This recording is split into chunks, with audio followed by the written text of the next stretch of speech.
ngetutake kabeh para warga masyarakat ing wewengkon desa Kedung Banteng Sukorejo Ponorogo ya Mak. Iki mapan ana ing lapangan merah putih dalam rangka bersih desa sing nyatane dipandhegani karo Bapak Kepala Desa PJ Nenggi Bapa Soni Saifullah SE. Iya. Piyayine grapyak semanak semedulur. Luar biasa, Nduk. Mula saka apike Pak Lurah lan kabeh para panitia, aku sak kanca jan kopen ora umum. Iya. Mongko adate yen ning Solo ki yen ora pas ulang taun jarang awake dhewe mangan sate gule. Iya. Mergo ning Cengel ya marai kandel. Ngono kuwi. Parandine sore mau masyaallah sate pirang-pirang gule nganti kimplah-kimplah.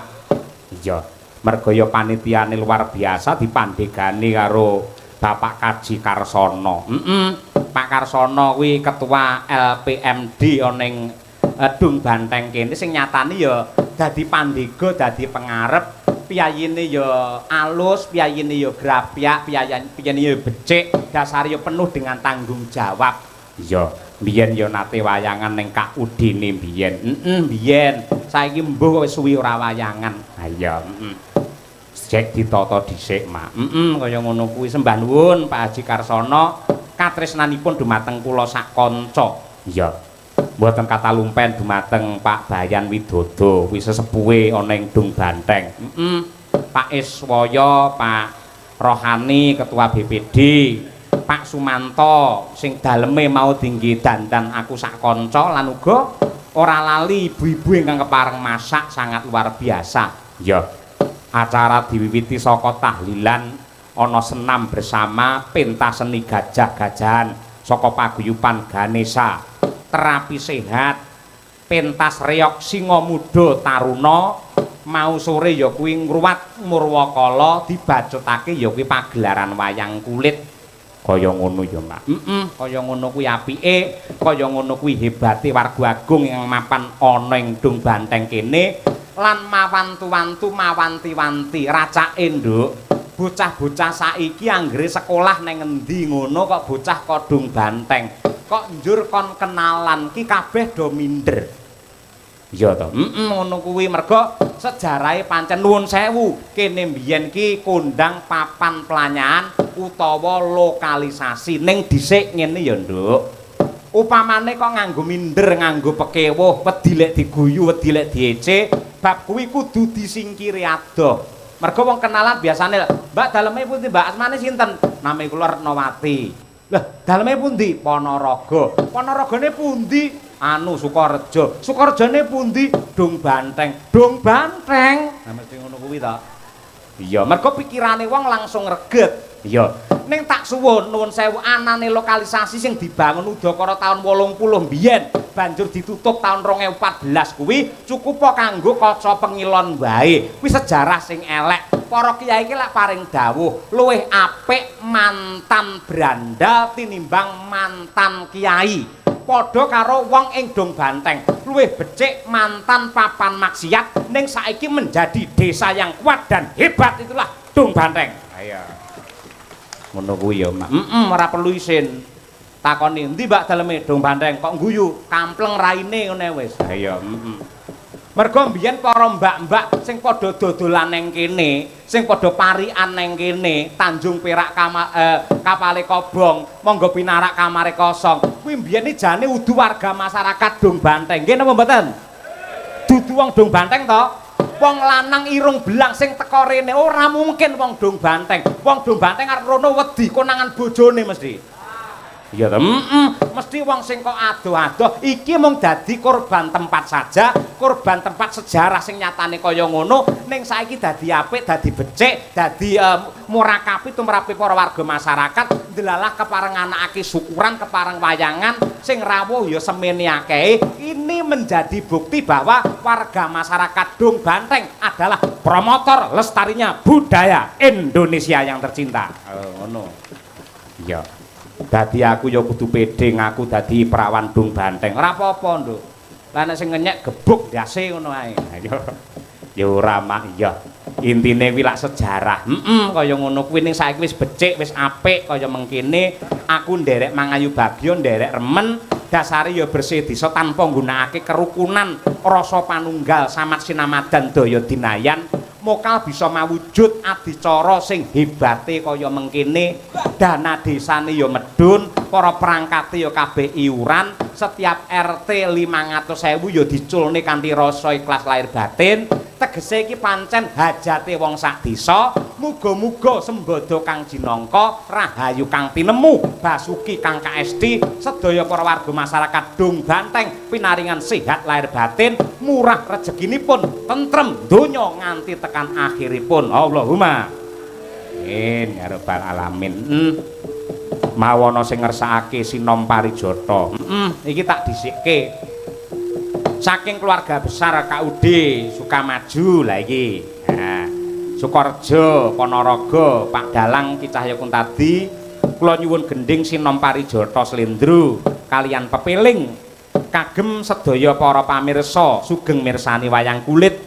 Sedalu natas. Mugi masyarakat Dung Banteng dalam rangka bersih desa menika tansah ginanjar rahayu wilujeng kali saking sambikala. Keluarga besar KUD Sukamaju tertanda Bapak Haji Karsono SP. Wah iya. Bu Kesi dhisik sing ngaturake. Bu Kesi panjenengan iki sing dianti-anti. Iya, Sadurunge ngaturake sinom nadyanto sepatah dua patah kata monggo Bu Kesi sepisanan awake dhewe kula nuwun suwanana laladan sing hebate kaya ngene. Ayo Bu. Assalamualaikum warahmatullahi wabarakatuh.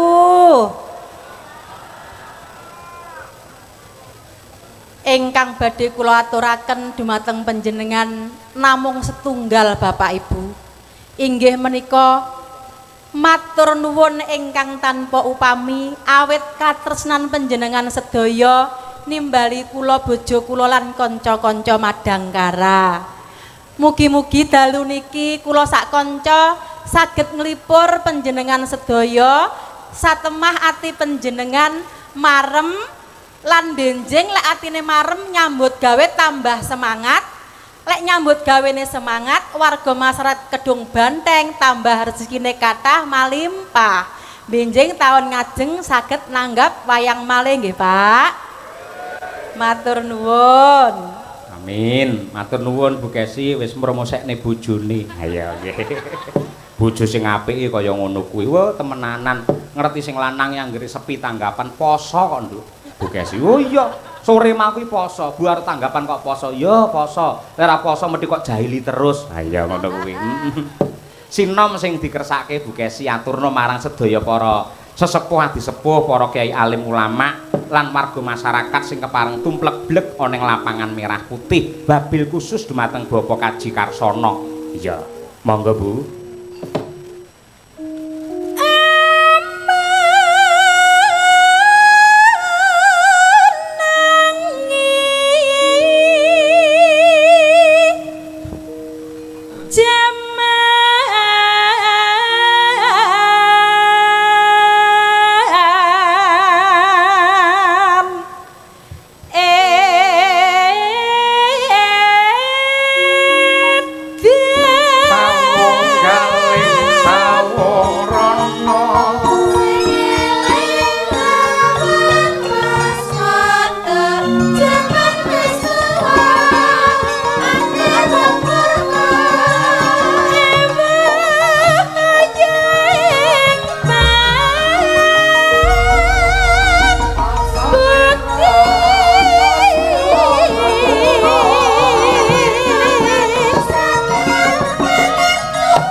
lan rupa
telaske Bu Kesi.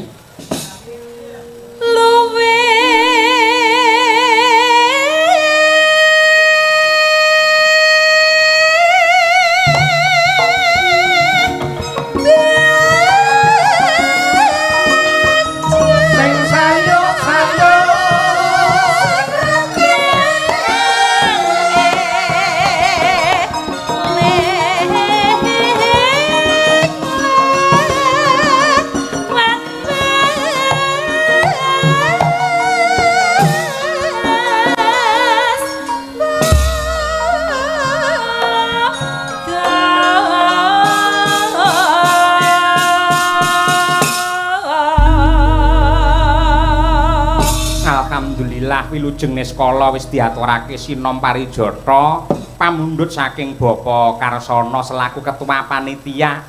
Muga-muga bisa dadi srana panglipuring penggalih lan jampine sayah ya, Mak. Bener kepara nyata kok, Nok.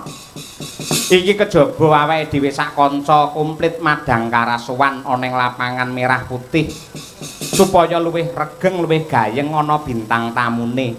Iya, Pak. Ya kuwi Mas Gareng Kabul saka Pacitan. Iya. Kuwi prasasat ra tau mulih ning Ponorogo ae terus. Karo iki bintang jane mbiyen kerep amor karo awake dhewe ning beberapa purnama iki ora kumpul karo Madangkara. Ya.